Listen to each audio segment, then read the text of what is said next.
if you're an entrepreneur, that means you could step away from your business from 3 to 6 months and your business will continuously run without you. Mm-hmm. But if you're not doing that and you here, busting it there, you self-employed. Facts. So somebody like me who's still employed, but I leverage my employment. I've never been in business ever a day in my life. Mm-hmm. So the way I see my job is, okay, you're my investor.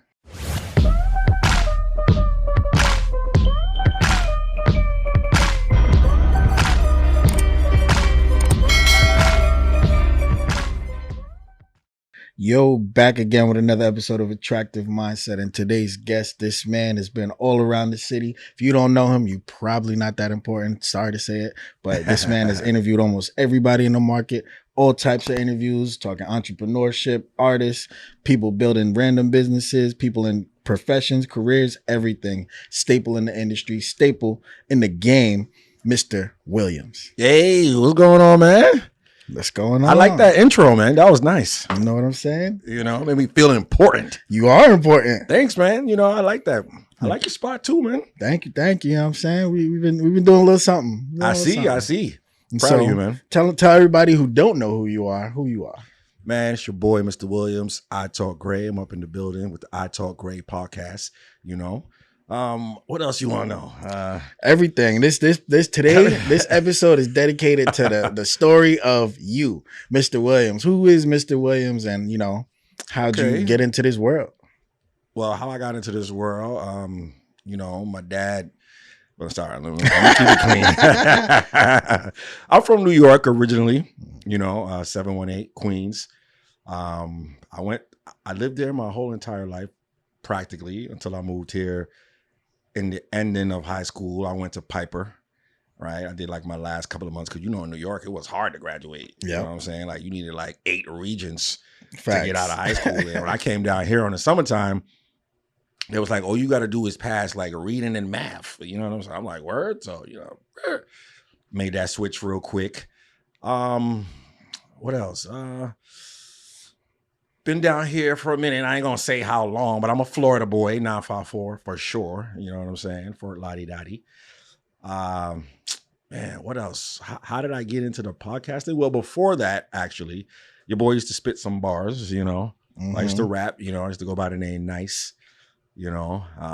Came from like basketball. I used to play basketball back in New York. So they're like, yo, that dude is nice. You'll get that. You'll stop that. Okay. You know. So that's how that name came about. Well, yeah, I used to rap. I don't rap that like King of Diamonds, Cocos. You know, you might have seen me throwing some ones here or there, you know. But man, I had kids, you know, too. And one day I was just chilling, and my cousin was like, "Man, you always talking ish." Cause you know I'm very debative. Yeah, you know what I'm saying. Conversational, intellectual. So he was like, "Bro, you need to start a podcast." And I was like, "All right, you know." I never heard of it before, but I looked into it and I was like, okay, man, maybe I could start it with somebody that I never really like got along with. You know, controversy sells. Absolutely. Right. So me and this dude that I used to rap with, you know, we never really got along in the studio. You know, in New York, I'm that guy that'd be like, yo, bro, that joint's trash. Not on no hate-ish, but just like to kind of see if you could do better. Because people used to tell me my stuff was trash, but I never took it no type of way. You know what I'm saying? Mm. So I was like, okay, me and him never agree. He was a yachty, like from Britain. You know what I'm saying? So we used to disagree on all types of different topics.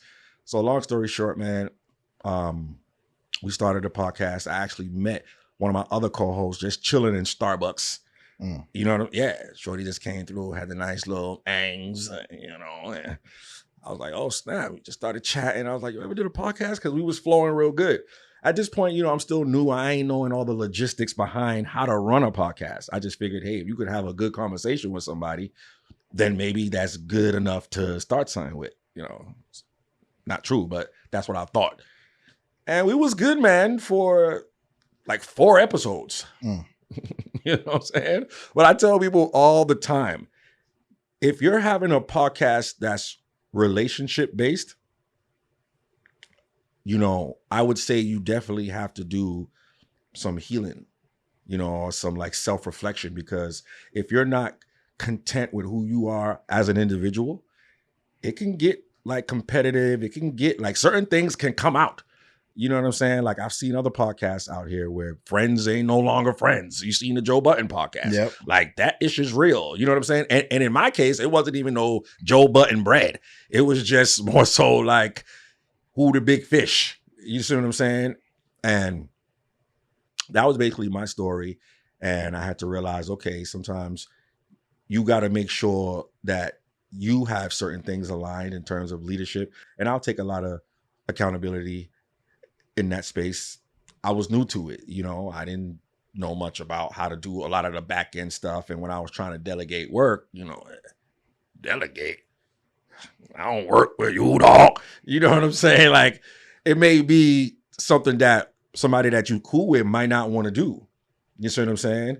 And also what I do realize, some people want to start things, but they may not have the oomph to do it. So they may need to be in your energy to get it going. You see what I'm saying? Absolutely. So I felt like that's kind of what it was. And in the end, you know, hey, it ain't no animosity. Go his way, I go my way, wish you the best. You know, I'm blessed. And I started doing, I looked at it more so because I believe speaking is therapeutic, right? And what you speak is what you attract, right? Yeah. You know what I'm saying? And that's a true thing. So I didn't want to just have conversations about 50-50 and baby mama drama, baby daddy, daddy, hattie, because I'm like, okay, I'm not necessarily living that anymore, right? I'm getting more into business and things like that. So I wanted to sit down with who? Business owners, entrepreneurs, because at the end of the day, who else better to learn from while you're having a conversation and, you know, being in that type of energy, going to business conferences and things of that nature. So that's one of the reasons why I pivoted my podcast over to more business. Not to say I don't ask personal questions, because I do, you know, but it's more entrepreneur business style, because that's just where I'm at in my personal life. You know what I'm saying? Got you. Okay. That was a lot, but you know, hopefully I answered your question. Nah, you definitely did, and more. And so, you know, when I first met you, I want to say it was at an event. That was way back. Way back. This is like maybe almost 5 years, probably. That was a fashion show, I think. It might have been a fashion show, but yeah, we definitely met you out there, and you were like, "Yo, I'm trying to, you know, record this podcast type of stuff." And you were actually the first podcast that ROV Productions recorded, like actual setup podcast. Okay. And so, you know, from then to now, just even seeing the growth in your platform, what you've been doing and everything, it's been definitely crazy. But thanks, man. You definitely, with your brand as well, Henu. Talk about that real quick. Well, right now, the brand is I Talk Gray. You know, Henu is alive, but through I Talk Gray now. You know what I mean? So I'm not gonna get too much into Henu, you know, but the brand is still alive. Merch is there, as you can see. You know, you can hit the link in the bio, www.italkgray.com. Okay. Yeah. I'm still doing the fashion. It's just more so under I Talk Gray because I put so much into the brand and it's more recognizable and it's easy to pitch. Yeah. Right. So with Henu, it was kind of difficult because you know the name because I had to say it to you. Yeah. You know, and I feel like a lot of people, unless it's something that we already know, like Nike or something, even though most people don't even know what the hell Nike means, but it's something that you already know. So if you're trying to go into like a deep message, because I had an H and the 9, most people thinking like, yo, it's Illuminati. You know what I'm saying? It's like, it was kind of a lot to explain versus I Talk Gray. It's simple. It's right there in your face. You know what I'm saying? Simplicity sometimes sells best. Like what 50 Cent said, like, how hard is it to go, it's somebody's birthday every single day. That takes 2 seconds, like a jingle. You know what I mean? So that's why I kind of more just transition from Henu to I Talk Gray. Okay. From a business standpoint, I definitely do understand that. From like a, you know, more psychological standpoint, you know, And you said it was whack anyway, remember? I did say it was whack. I mean, the name is whack, but at the same point, you know, the name itself is just like a Gucci or a Louis Vuitton or a Giuseppe or whatever. You know, you got these names, Ferragamo, like before we knew how they were pronounced. We don't know how that shit is pronounced. You know what I'm saying? These are foreign names, and so they breed a type of audience. And so when you have a certain name, you know how many people come in here and say attractive. You know what I'm saying? And I'm like, you know, it's attractive. You know, it's just a phonetic spelling. You know, it's something that you gotta drill into your viewers or the people that are interacting with your brand. You know, ROV Productions the same way. You know, everybody says it in their own way. ROV Production, ROV, Rove, you know, stuff like that. And so people are gonna have their different perceptions, but I guess it's about, like, you know, with the business selling, it's a lot easier to attach the merch to, you know, I Talk Gray, but you know, from a retained standpoint, if your brand has that substance behind it, I really don't, you know, I stopped looking at names for certain stuff because, you know, back then when I said that, I definitely didn't grow as much mentally, you know, in the mental state that I'm in now. So you admitting you was wrong? Yeah, I was definitely wrong, you know, because even with music, the answer, Sway. You did have the answers. You did have the answers, you know, because, you know, growing up, you know, it's been what, 4 or 5 years since I said that shit, but you know, just getting mentally older, you know, you start to realize that even with music, with names, with everything, it's just all subjective. Yeah. No, that's true. And so, you know, when you advertise it properly, that name then can become something that's like, oh no, that makes sense. Yeah. You know what I'm saying? That's like that's like Toulon S. Benji. His brand is Toulon S. And it's spelled like TULONESS, but it's like a $sign, 2-line S. You know what I'm saying? And I'm just like, oh, okay. Like if I looked at it and I know what it was, I'd be like, nigga, that shit is trash. But on a regular, you know, it makes sense in the long run. So I mean, there's some other, you know, stipulations behind Henu too, like my ex, and it was just getting too, you know what I'm saying? Like, you know how sticky it get. You know what I'm saying? So to me, I Talk Gray is me. You know what I mean? I didn't have to, oh yeah, let me get approval and this and that, or this person won't come for this cut. And no, that's me all day. You know what I'm saying? And it still represents me as a person. You know what I mean? In business, there's more than one ways to do things. That's the gray area, right? So that's how I speak, you know, because at the end of the day, yes, I do the podcasting, but I do other things outside of that, like media. You know, so you don't just have to sit down and have conversations with people. When things ain't popping on your podcast, you could pull up to a red carpet. You could host an event. You know what I mean? So that's why I more so finally went towards just I Talk Gray. Got you. Okay. Yeah. And so that's how you ultimately came up with the name. Correct. Okay. And so in having your platform, like now, as you said, you've switched from more so the negative connotation type stuff to more business oriented type stuff. Who would you say is like your target audience? Right now, well, based on analytics, it would be 9-to-5ers, because I'm still a 9-to-5er. You know what I'm saying? Entrepreneurs as well, because a lot of the people that I bring on, they're in different avenues of entrepreneurship. You see what I'm saying? But the target in terms of people right now, from what I just saw, because I just did my media kit, it's from 24 to about 40. Okay. More females than males. Okay, that's a good problem to have. Yeah. You know what I'm saying? But a lot of 9-to-5ers, because you have a lot of 9-to-5ers. I see a lot of entrepreneurs or y'all self-employed mugs be trying to come at us employees. You know what I'm saying? Not me. I got to push back on that, because as I don't have a problem with anybody being an entrepreneur, you know what I'm saying? Or really self-employed, you know what I mean? Because to me, from my research, if you're an entrepreneur, that means you could step away from your business from 3 to 6 months and your business will continuously run without you. But if you're not doing that and you here busting it there, you self-employed.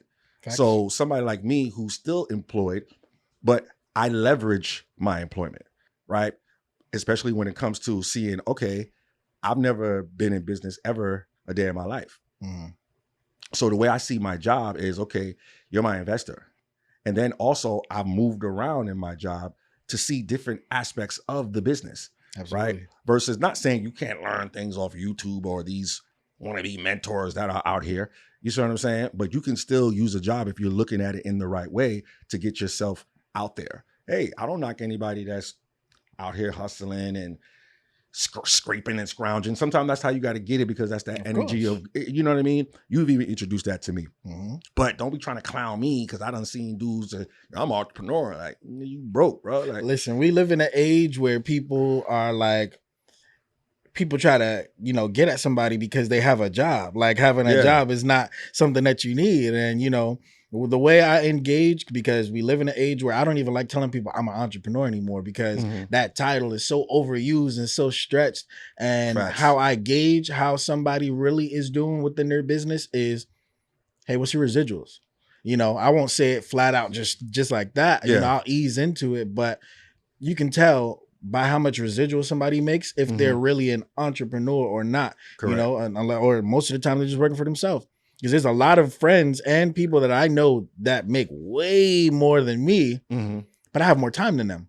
I don't make that much money, but my time gap, most of my money is made residually. And so that means I can move wherever I would like to move and still make a certain amount. Most of my income is based off of me not showing up anywhere. And so it may not be as much money as them, but I have the actual definition of the word. And so, you know, when you engage people like that and doing it for a long time, you start to see like people are caught up in this false sense of what entrepreneurship actually is. Entrepreneurship is work. Like, you put more work into this craft than you do a 9-to-5. No, facts. If I just cared about the money for certain things, I would go work a 9-to-5 any day of the week because it's a lot easier. You don't have to do extra work. You don't have to worry about overhead, paying other people, taxes, none of that. You show up, you clock in, you clock the fuck out. Yeah, exactly. And no, so, you're right, bro. No, I never take anything from 9-to-5. I'm like, hey, you living better than me sometimes, because we have unexpected bills. We have unexpected things that we have to purchase. We have downfalls, downtimes, additions, you know, setups. We have to be the one that provides all of that, versus if I owned a podcast company, let's say, and you were just a host, and I just brought you in, you don't have to buy the mics, the sign, the cameras, the hire the talent, the lights, or anything like that, you know? And so I tell people all the time, like, hey, 9-to-5 is not bad, but it's just about what you care about. It's just the time frame. No, exactly. Yeah. You know what I mean? And it's like what you said, it's your for sure money that you can use for your side business. You know what I mean? So you can stay fresh, you know, merch once again. You know what I'm saying? So at least I know it's there. I see some of these people out here, entrepreneurs, I'm like, yo, you're not even branded. Nobody, you ain't even got no business cards. I mean, you ain't making no money. So yes, you may have time. That's cool. I'm not taking anything away from that, because of course, hey, if my son's graduation is coming, I got to put in the time. But at the same time, it's sacrifice at the end of the day, you know, because I could still take my 401k like I have and bought real estate. You see what I'm saying? And then use that to put into my podcast like I have, you know, to pay for a great production team. You see what I'm saying? Exactly. And so when we first started, you know, you definitely had a different aura to your guests that you got on the show, just like you said. But now, literally, you could look and you damn near everywhere. You at Kodak Black Day, you at Shensea release party, you at shows, yachts, red carpet, BET Awards, all of that. So how do you even get to that type of level, especially as being a host? Man, networking. I tell people all the time, especially in podcasting, you can network on the gram too. I'm not going to take anything away from that, because I do that real heavy. Like, I be in DMs, you know what I'm saying? But I don't be in DMs trying to cake. You know, you got to be in DMs and seeing what it is. You got to go out there. You got to throw it out there. 10 DMs a day, seeing what hits. But I also pop up to a lot of events. I pay to get in certain places. So certain people that have influence in these spaces, they'll see my face, you know, because people be back again to the job. You may not have the money to pay for the VIP Super Cindy. I do. You see what I'm saying? So I'm going to pay that $200 because right now I'm standing next to Super Cindy. She see me. I'm standing next to Papa Keith. So when he see me again, he like, yo, Pop. You know, that's what he call me. You see what I'm saying? But when they see me, they recognize me because I've paid to be in those spaces. So now when I'm trying to throw my thing or get wherever and say, yo, bro, I could do this for you, or I could come and get this for you. Cool. Call my such and such and such. You see what I'm saying? So that's how it's worked for me, just networking and being out there and leaving work. Some people will get off work and just want to go home and Netflix and chill. No, bro, I leave work. I'm down West Palm Beach. I'm down all the way in Miami, South Beach. You know what I'm saying? And I just got off work like today. You know what I'm saying? So at the end of the day, networking is so crucial when it's in this business. You know, you can't look at things personally. You're going to get rejected. It's just part of it. People going to look at you and be like, yeah, nah, you ain't there yet. You know, but it happens. You just got to stay consistent. That's another thing, you know, staying consistent and keep shooting them DMs, man, because sooner or later they're going to see. And another great thing that you could also do that I learned from Gary Vee, what I do is I'll go on a lot of these blog pages and I'll start trouble. I'll disagree just cause. So now they're seeing that. You see what I'm saying? They're like, hold on, who this guy? And then my logo is crazy. You know, it's like a comic of my face. Yeah. So they're like, hold on, they want to know who this cat is. Like, who the hell is this? Wearing his daughter jeans, and you know, this is stuff that they say. You know what I'm saying? But I know what I'm doing. And that advice that I got from Gary Vee is so crucial, man, because it has definitely worked for me. And people as respond. And they like, yo, okay, well, what you do? Okay, I see. Da, da, da, da. All right, we let you get in. Boom, boom, boom. And willing to do stuff for the free. Sometimes I don't always get paid. You know, I ain't paid for a lot of ish. But at the same time, I was willing to make that sacrifice. Back again, job. You know, so I could make that investment so I could get into these spots and show them that I have value. I have a quality production team that could come in and give you quality. So this is what your stuff is going to look like if you F with me. You know? Gotcha. Okay. And so when you like bring people onto your show, you know, at the level that you're at now, you definitely solidified. You definitely have a presence or have a portfolio to show with all these accolades. How do you, you know, choose like who comes in, you know, on a collab, or you got to pay me that bread? Yes, yeah. You see how you that word collab? Yeah, you know, we got to be real selective with the word collab. It got to make sense. You know what I'm saying? Okay, like Jay Burner. He's definitely going to collab with him. He got a single out with T.I. He got over 10K real followers, right? Because just because your ish say 10K don't mean that 10K is real. We know y'all up out here buying followers and buying likes. You see what I'm saying? But his is real. So he's on 99 Jams. I'm riding and I hear his music on the radio. So when I jump in his DM and he's saying, he hit me up, yo, what's up? Yo, let's collab. That's a collab I can do because at the end of the day, he's getting the content. I'm getting his fans, his views, and it all works. But if you, Joe Smo, yo, I pop up 2,000 followers, 2 comments, it doesn't really make sense for me. And then your stuff might be whack. Nah, you can't. You know what I'm saying? Like, I can't do it. You see what I'm saying? That was one of the reasons why I switched over to business owners as well, because when you deal with business owners, they say, send me the invoice. What's your Cash App? They understand that you have to make that investment. A lot of artists, they don't really understand that. They figure, hey, you know, I just dropped my mixtape in the studio. My homeboys just gassed me up, put it on the gram. So you sure they don't understand that? Because the studio costs money. All that costs money. They just don't understand your value. No, I don't think they understand the importance of advertisement and marketing, right? They may understand, okay, I just have to record the song. But right there, that's where it stops. Okay. You see what I'm saying? I've selected few that I've met artists that understand the importance of marketing and advertisement. That, bro, you're sitting down on somebody's couch. You got to pay to get on the Breakfast Club.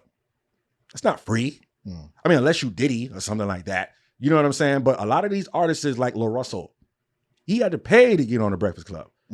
So artists don't seem to understand there's certain venues that you still have to pay. Artists pay to get on a Super Bowl. So if these artists like Rihanna and 50 at the height of where they are at, they still pay to play. What makes you think just because you cut, yeah, and it may be hot, but you still gotta play. You still gotta pay. You see what I'm saying? Because now I'm giving you content, and now I tell artists the same way. When your stuff is being played on 99 Jams or 96.5 or wherever station, you don't know who's really feeling your track. You see what I'm saying? Because people are just riding in their car. They go like, man, that's garbage. Or they could be like, yo, that shit is good. Yeah. But when you put it on a podcast like mine, who my engagement is real. You see what I'm saying? So you're hearing in real time who's actually feeling your stuff versus not knowing. Just like if you got your ad up on a billboard, you don't know how much people actually saw that billboard, but people still pay for that. You see what I'm saying? So to me, a podcast is a better avenue to pay for if you want your stuff being heard, especially in the city, especially somebody like me who get good engagement. Absolutely. Okay. You know?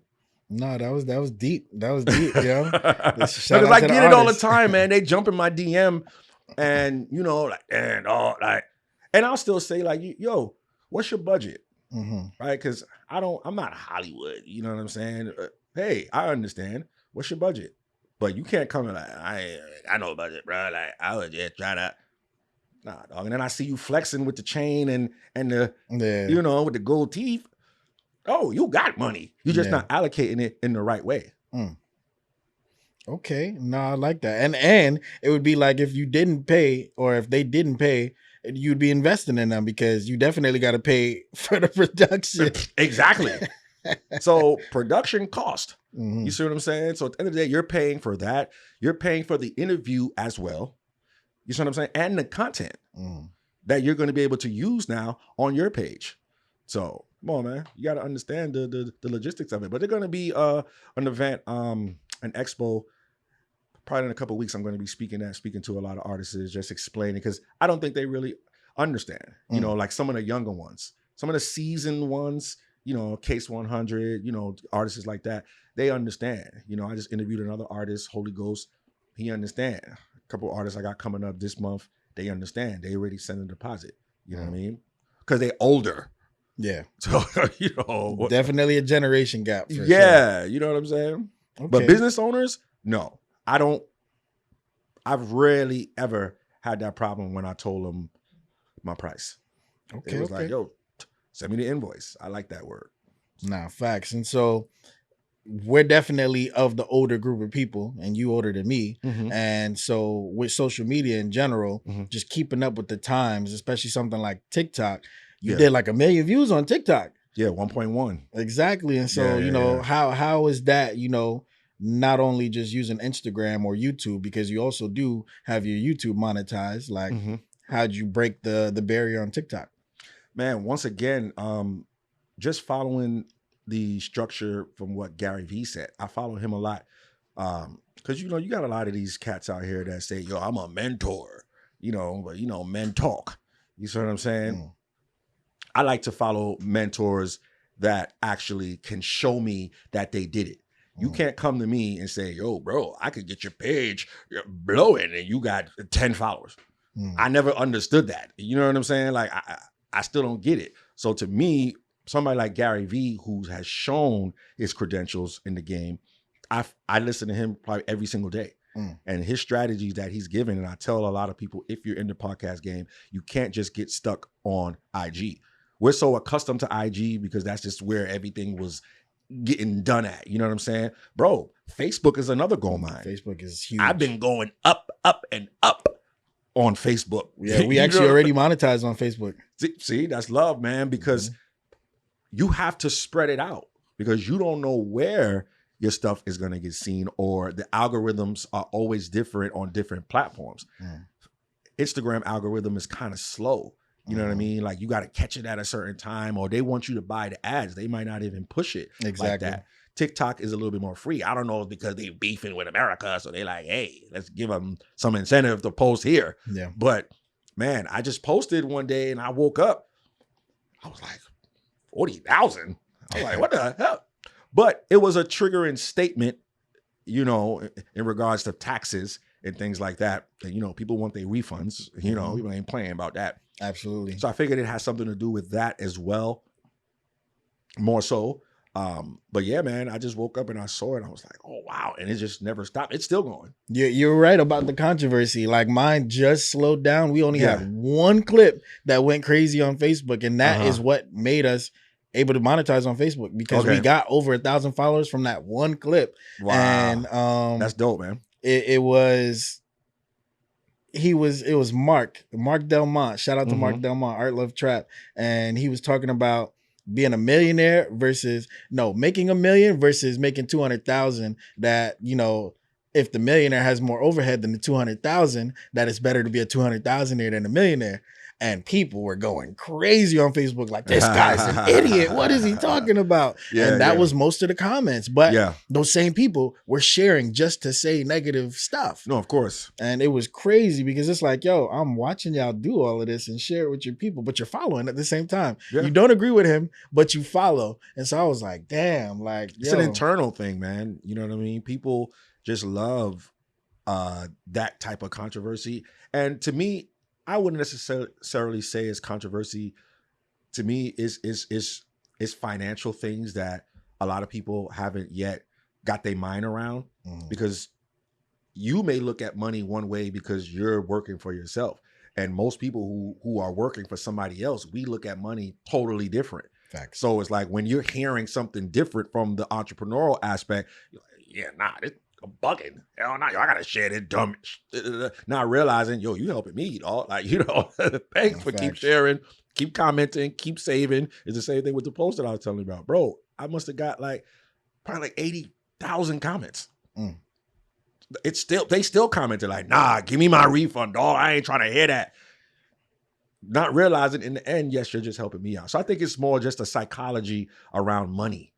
You know what I mean? It's definitely that, because, some people ask, Rich, why'd you start a podcast randomly? You know what I'm saying? And I would answer a certain way at first.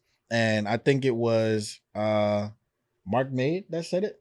Mark Made was like, when you say like a higher element level of things to certain people, they disconnect, because he's a scientist and a rapper. And he would say to people like, oh yeah, I have my PhD in blah, blah, blah. And they'd just be like, oh, okay. And then just immediately disconnect. But when you say he's a rapper, oh, what's your Spotify? Let me follow you. Let me do this. Let me do that. And so when I would tell people, I'm a business mindset coach, and, a few of my clients was like, hey, start this from scratch, use your systems to make 6 figures in 1 year. We're on month 5 and we're already a few grand in, and we haven't even started monetizing social platforms. And I'm like, okay, cool. Like, this is what it is.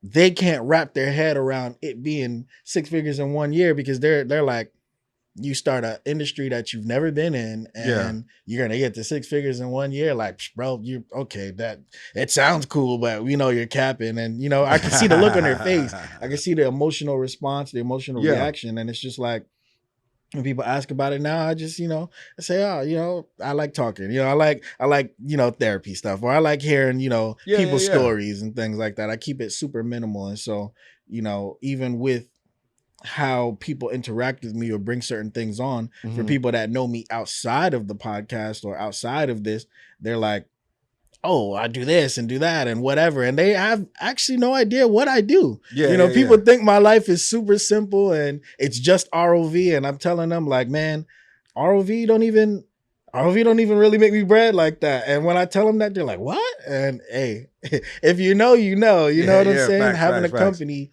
has its own, stuff. But yeah, it's all end game. It's all, preference on how you want to engage people. But, with your platform, seeing how you talk to people, certain questions, you're definitely one of the podcasters that I've studied, and I've watched your episodes, of course, not only shot them, but, we've watched your episodes in the past, and you engage your audience very well, which is why you have traction. And even aside from just the controversy type of stuff, because you do have that sometimes that can be jaded for that. But the questions you ask also helps build community, the Black community. And that's one of the biggest goals. You see at like the community drives, the food drives, all that type of stuff. What makes you go in that route?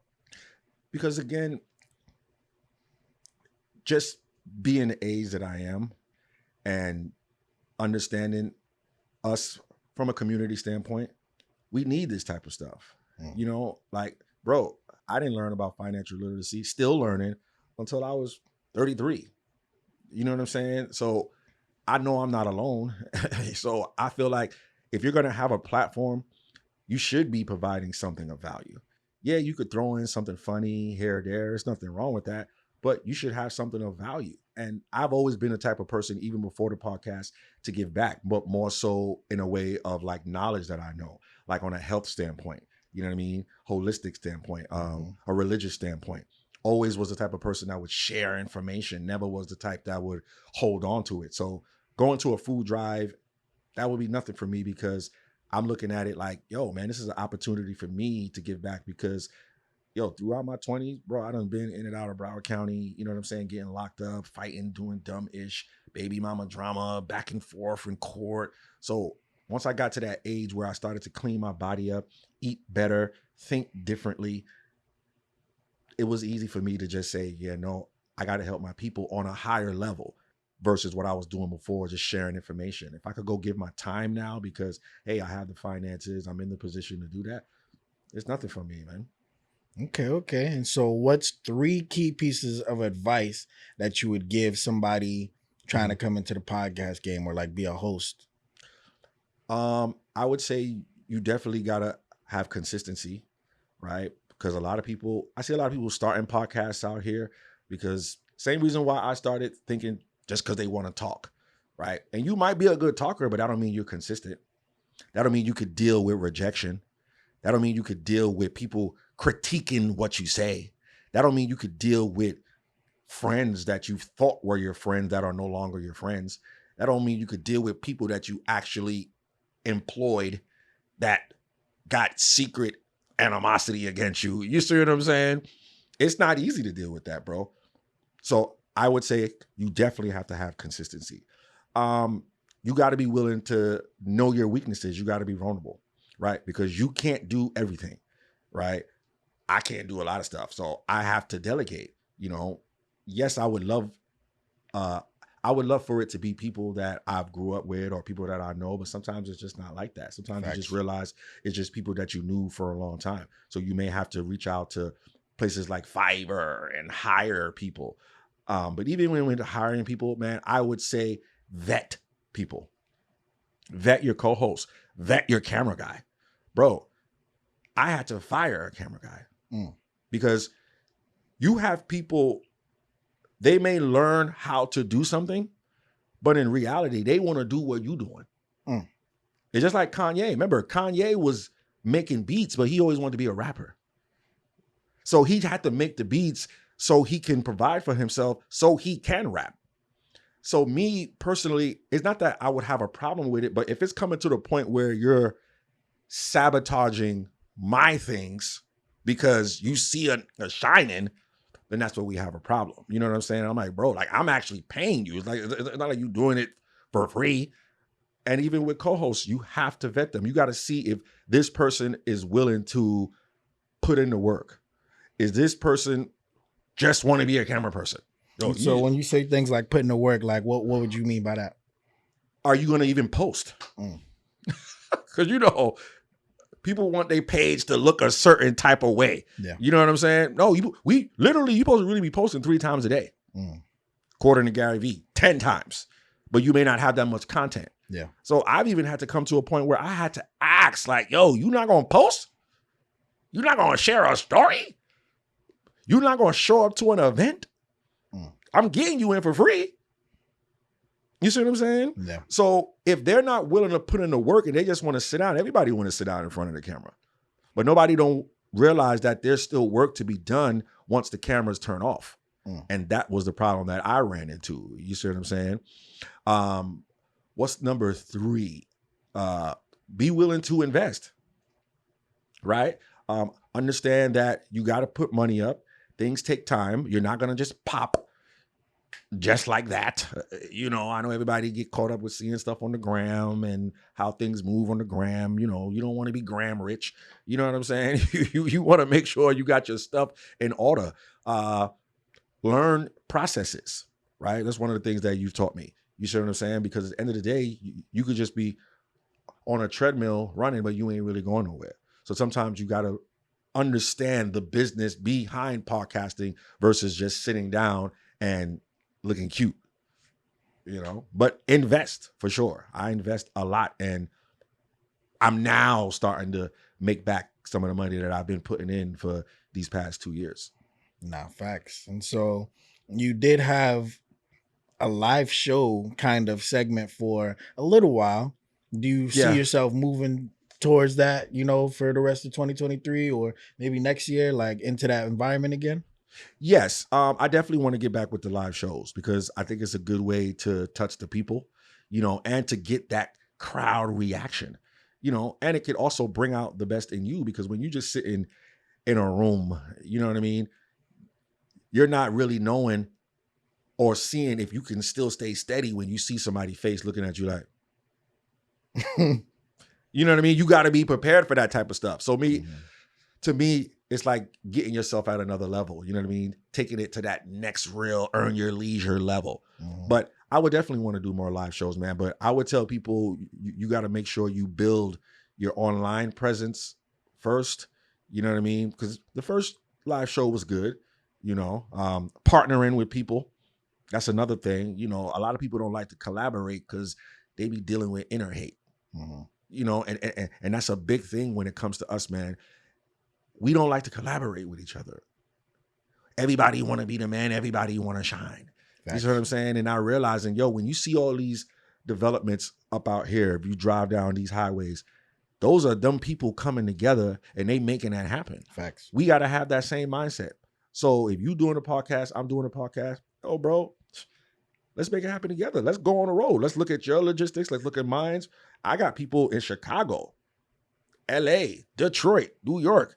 Yeah, people listen to me in Fort Lauderdale and Miami, but I got a lot of people even in Houston. So if we pull up these numbers and say, yo, bro, well, what's your numbers looking like? Let's go half on a venue. Or maybe let's start with a pop-up shop. You know what I'm saying? Let's start small before we get, theater and type stuff. Yeah. But at least now we could come together and now everybody's shining. You know what I mean? But I just realized, like, especially down here, for some reason, it's always like me. You know what I'm saying? Nah, absolutely. Now you definitely dropped some gems, big shout out to Wayne, Mr. Williams, that's the alias what it goes by. And so tell everybody where they can find you at. Man, you can find me on all major platforms. I just recently changed my name. It's not I_talk_gray. It's I Talk Gray Podcast now, right? And you can find me on all major platforms. www.italkgray.com as well. Get that merch. TikTok, Instagram, Facebook, YouTube, all of them platforms, man. Apple, iHeartRadio, Spotify, Google, your boy there. Most definitely, and if, as we say, we look good, we live good, life is good, talk to us, we talk back. If you like this, subscribe, share with a friend. Next episode, we're definitely going to have some more champions. We have a whole new season of episode going up. You see the new setup, you see the new vibe, and we're actually going to start going on the road very soon. We have only a specific few events that we're going to go to. I'm not really like an in-person host like that. I'm not very friendly, but at the same time, there's a couple of events where people, want us to definitely come out. So that's attractive dope. Mindset, you got to come out. We got to show support to our people. Just like he said, we got to make sure that we're including our people, especially of color, in our categories, in our platforms and everything to get that presence, to get that essence out there. So till next time, we out of here. Yeah.